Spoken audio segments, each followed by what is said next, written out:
Logiquement, ce sont les représentants de CFA qui prenaient la domination territoriale dans cette confrontation de 6e tour de Coupe de France opposant les Toulouse Fontaine à Colomiers.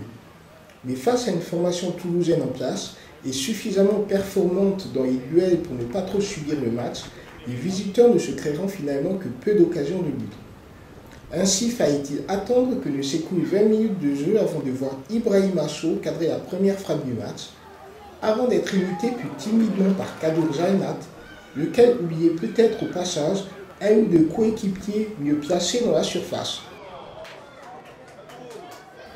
La seconde période ne voyait guère les données du problème changer pour des Columérains éprouvant toujours les pires difficultés pour manœuvrer la défense toulousaine, à l'image de Jainat ne redressant pas suffisamment sa frappe sur un caviar de données.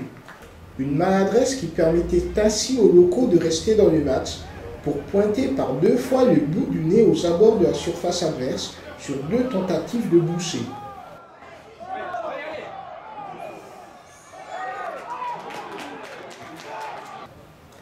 Mais l'homme de la fin de rencontre frantéenne devait être le portier Gustin, auteur d'une parade décisive lors de son duel face à Kenny Fokam. On en arrivait donc aux 30 minutes de prolongation durant lesquelles les locaux feront encore preuve d'une belle solidarité, devant Gustin auteur d'un nouvel arrêt réflexe devant Fokam, puis suffisamment vigilant pour amener les Fontaines vers une séance de tir au but au parfum de victoire.